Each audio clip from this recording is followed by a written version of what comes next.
En quoi le coaching individuel peut-il contribuer à la gestion du stress post-traumatique et à améliorer la qualité de vie aux personnes qui le vivent?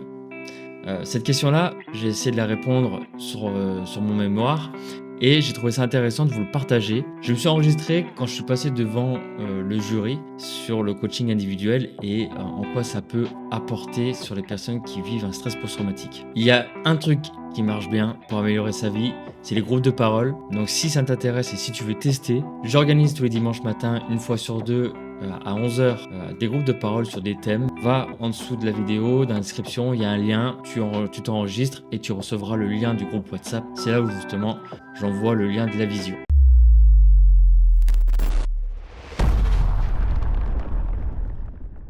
Donc là, on est au début de l'examen, il y a quelqu'un qui passe juste avant moi, elle vient de finir et en fait, moi, je m'arrête là-dessus, c'est que j'avais le stress qui montait, c'était horrible, même, d'anxiété et en fait, ce que je vous dis sur les vidéos, je l'ai pratiqué ici et ça fonctionnait, hyper bien.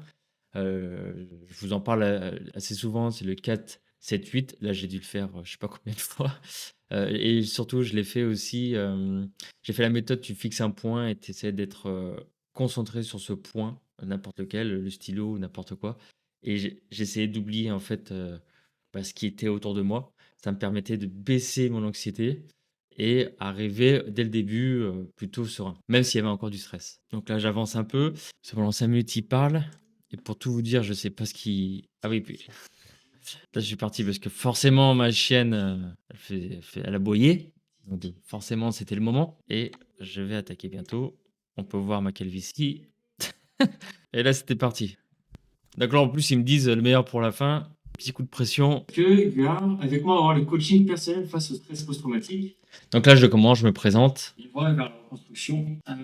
Alors moi, je suis parti sur plusieurs théâtres. J'étais chasseur à pain pendant 13 ans. Et il y a un théâtre qui m'a beaucoup marqué, c'est l'Afghanistan, où j'ai vécu explosion, tir, un camarade touché. J'ai perdu mes repères. Je ne savais plus où j'étais. Et pendant 3 ans, en fait, j'ai eu une descente assez brutale. J'ai eu un manque de sens. Et du coup, j'ai suivi un parcours santé. J'ai fait beaucoup de MDR, je reviendrai là-dessus au cours de la présentation. Mais j'ai découvert en fait le coaching, j'ai moi-même suivi un processus de coaching et là, j'ai pu voir en fait un moyen, un levier très, très fort en fait pour se construire ou se reconstruire. Et aujourd'hui, l'objectif pour moi, c'est démontrer que le coaching est un levier concret pour trouver un équilibre de vie pour les personnes ayant vécu un stress post-traumatique. Donc là, je vais juste m'arrêter par rapport à mon parcours. Je suis pas la personne qui a vécu le plus gros événement traumatique, mais en tout cas, j'ai vécu les symptômes. C'est pour ça que j'ose me mettre en vidéo pour parler de ça, parce qu'il y a beaucoup de personnes qui se disent: «Moi, je me vois pas stress post-trau parce que moi, j'ai rien vécu». Bah, forcément, quand tu parles du SBIN, forcément, on se dit: «Mais on n'a rien fait». Mais les symptômes sont là et c'est super important de prendre en compte parce que ces symptômes-là, si tu es dans le déni, tu mets de côté, c'est les autres qui en pâtissent. Ta femme, tes enfants et toi, tu le vois pas forcément ou du moins tu le caches parce que tu dis: «Mais moi, j'ai rien fait». Heu, un trauma, ça peut être très rapide. Il suffit d'une fois pour avoir un trauma et avoir les symptômes. Donc voilà, c'est important que de mettre ça au clair et des fois, ça m'arrive encore, je me et waouh, moi, OK, j'ai eu des symptômes, mais d'autres, ils ont vécu des trucs vraiment hardcore et des fois, j'ai tendance à dire: «Non, non, mais j'ai plus envie d'y aller», mais en fait, si, je dois y aller. On doit présenter ces symptômes, peu importe les événements. C'est pour ça que sur mes groupes de parole, on parle pas de trauma. Parce qu'on n'a pas vécu le même trauma et pour un petit événement pour quelqu'un, ça fera rien. Par contre, pour un autre, ça le fait, quoi. Et d'autres, ils ont vécu des gros événements, mais ils ont pas forcément de symptômes et ils continuent à vivre, malgré tout, quoi. Donc en fait, il y a pas de vérité. Voilà, c'est ça que je veux dire, il y a pas de vérité et c'est important de s'écouter. La seule vérité, elle est en vous, elle est pas ailleurs. Donc là, c'est la première partie. Le plan, dans un premier temps, c'est une définition du stress post-traumatique et les conséquences qu'il y a, quand on le vit. On va voir aussi les limites des approches classiques des thérapies qui existent et qui, en fait, peut manquer dans le parcours santé.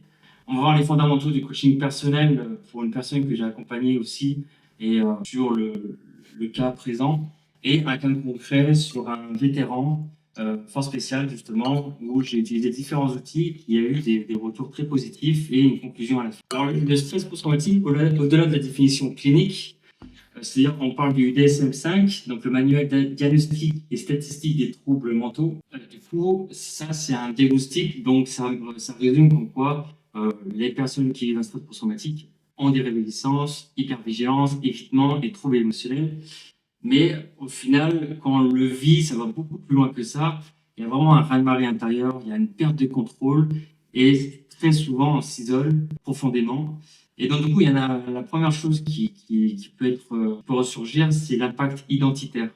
On va venir en fait se déconnecter du monde, on culpabilise, on a aussi honte de quitter ses camarades, quitter l'institution. Euh, et là, on se retrouve chez soi et on perd en fait tout sens à sa vie, surtout pour les militaires justement, où on se retrouve tout seul et isolé et on ne sait pas vraiment où aller, il n'y a plus de direction. Et il y a cette dimension aussi relationnelle, donc il y a une rupture au niveau des liens familiaux, amicaux. Euh, Pourquoi? Parce qu'il y a une incompréhension du comportement. Et souvent, ce qui ressort beaucoup quand je suis entouré des blessés, on parle souvent de la colère. Et la colère, c'est vraiment une émotion qui bloque un peu ce parcours santé, surtout au niveau de la psychologie, où cette colère renferme euh, le militaire et s'isole et il ne veut plus voir personne, que ce soit psychologue militaire ou psychologue civil. Et là, du coup, c'est un peu particulier. Donc voilà un peu la définition d'un stress post-traumatique. Enfin, je le suis orienté surtout sur le monde militaire. Donc les limites des approches thérapeutiques, euh, donc comme je vous en parlais, le MDR, désensibilisation et retraitement par les mouvements oculaires, c'est ce que moi j'ai fait depuis pas mal d'années, depuis 3 ans maintenant, et c'est ça qui m'a vraiment aidé dans mon parcours santé. On parle aussi du TCC, thérapie cognitivo-comportementale. Donc du coup, ces thérapies sont vraiment centrées sur le trauma, mais pas forcément sur l'avenir. Le TCC un petit peu, mais surtout au niveau du comportement, mais donc en fait un espace d'action. Il y a Voilà, moi, j'ai parlé de ces deux thérapies. Il en existe d'autres. En tout cas, moi, j'ai expérimenté l'EMDR. J'en parle assez souvent, mais ça plaît pas à tout le monde. Et aussi, il faut être prêt à retourner au combat, quoi. Parce que pendant ces séances-là, on a tendance à le revivre. Faut tester. Il y a le TCC qui est super intéressant aussi. Il suffit de vous renseigner. En tout cas, voilà, c'est les 2 thérapies qui ressortent assez souvent pour justement traiter les stress post-traumatiques. qui existe au niveau de la psychologie pour justement avoir une reconstruction identitaire et une reconnexion au monde. Du moins, c'est moi qui a vécu ça, et surtout au niveau des blessés, puisque je suis entouré pas mal de blessés. Et c'est ce que je peux remarquer quand, dans le processus enfin, d'un parcours de santé. Et donc, du coup, ce qui est intéressant dans la thérapie, c'est qu'il y a une stabilisation. Moi, le MDR m'a stabilisé. Mes souvenirs ne sont plus ressentis, mais du coup, ils sont dissociés. C'est-à-dire que je me souviens des souvenirs, mais j'ai plus d'émotions quand j'y pense. Ça, c'est quelque chose qui fait, qui se fait stabiliser. Et donc, du coup, c'est là où c'est intéressant dans le coaching, c'est qu'il va y avoir une reconnexion à soi et surtout au monde. Je m'arrête là-dessus, c'est ça qui était vraiment bénéfique. Le coaching apprend t'apprend qui tu es vraiment. On va chercher tes valeurs, qu'est-ce qui est important pour toi et ça, c'est vraiment quelque chose qui a été très bénéfique pour moi et pour ceux que j'accompagne. Parce que d'un coup, il y a des valeurs qui ressortent et si tu respectes pas ces valeurs-là, bah, tu vas droit dans le mur, tout simplement. Ce sont tes piliers, ces valeurs et donc du coup, c'est ça qui est intéressant dans le coaching. Donc, du coup, le coaching personnel pour une personne atteinte du stress somatique, bon, les fondamentaux déjà, c'est l'humanisme, donc c'est centré vraiment sur la personne. Là où c'est intéressant aussi, c'est le constructivisme, donc construire sa réalité par sa propre expérience, casser les croyances limitantes, surtout pour un militaire, on a beaucoup de croyances. En fait, on est dans une bulle, et ces croyances se forment au fur et à mesure des années passées à l'armée. Et, donc, du coup, le coaching permet un peu de casser tout ça, enfin, du moins de créer des croyances positives et des approches systémiques, donc l'interaction au monde et dans le système de vie pour justement se reconstruire. Donc, il y a différents outils que j'ai utilisés. Il y a le score qui a été très, très utile pour clarifier. Et c'est là aussi le coaching, c'est vraiment centré sur la personne. Il y a pas de conseil, il y a pas de jugement et c'est là où c'est intéressant, c'est que c'est la personne qui trouve ses propres ressources, qui trouve ses propres solutions. L'objectif est aussi travailler sur les ressources.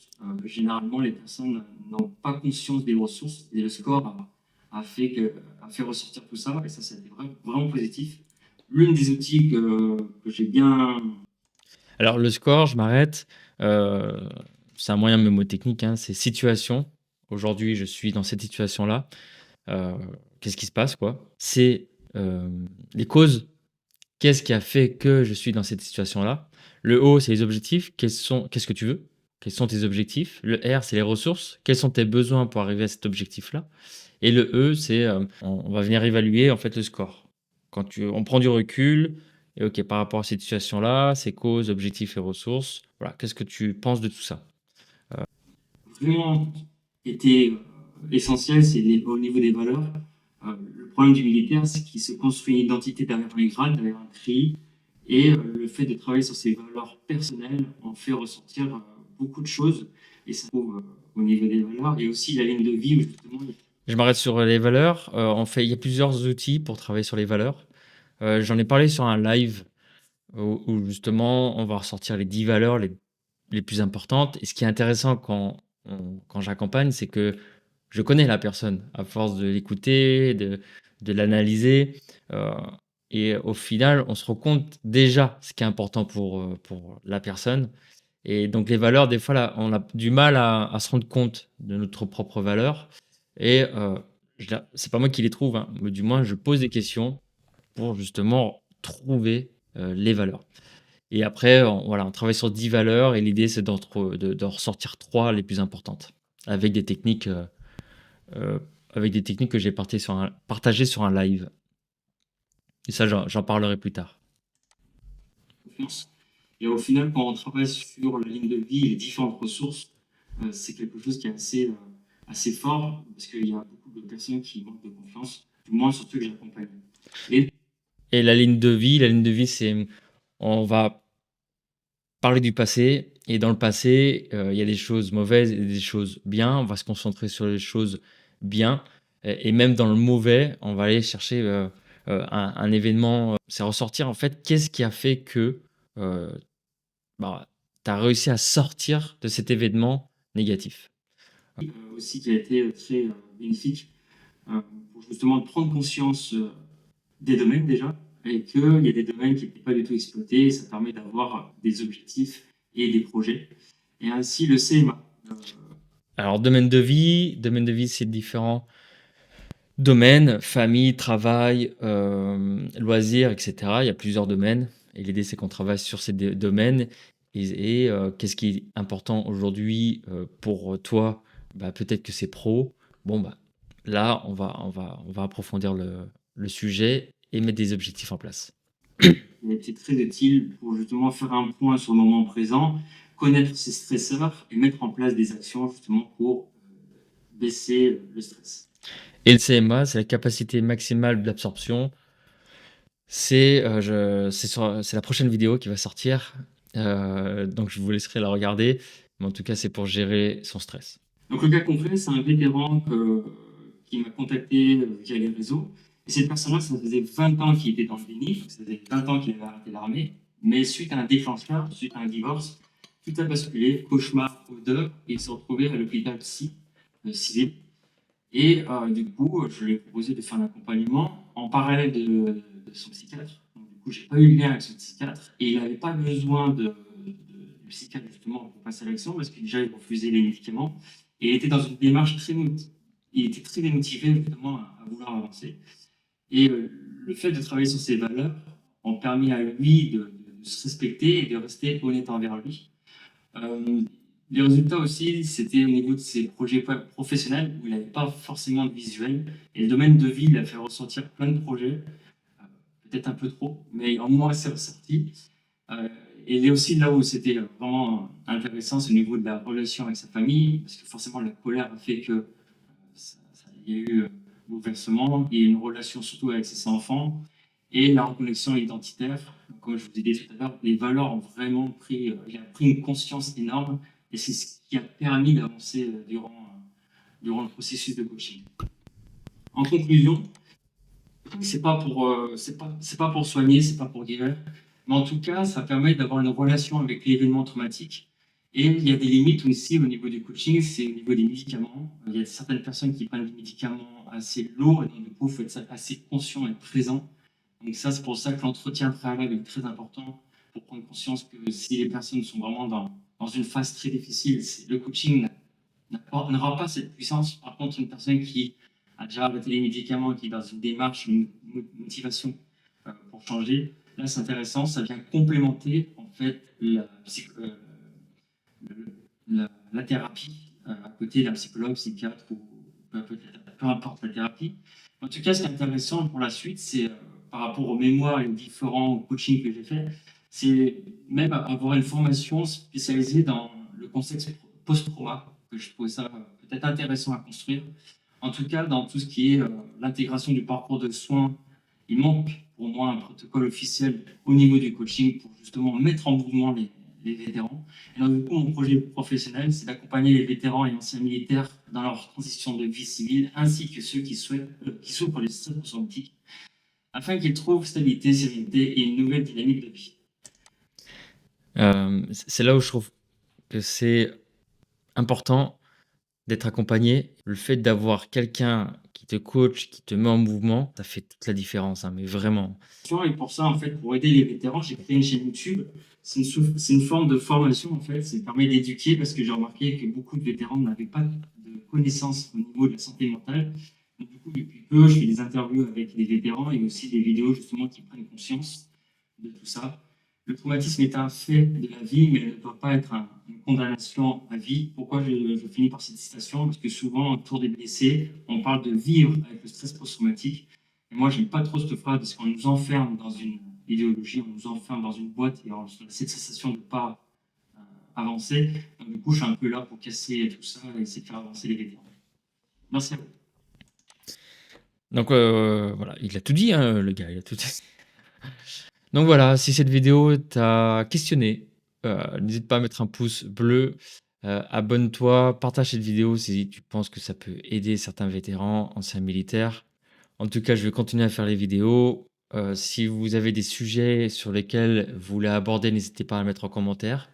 Si tu es vétéran, ancien militaire, rappelle-toi, tous les dimanches, une fois sur deux, on fait un rassemblement des vétérans, groupe de parole, sur des thèmes bien précis. J'ai fait une vidéo justement où je filme la télé d'écoute, donc n'hésite pas à aller la voir, tu verras comment ça se passe. Là, c'était sur le thème de l'humour, mais il y a d'autres thèmes également. Sur ce, garde à force, surtout lâche rien. Ciao.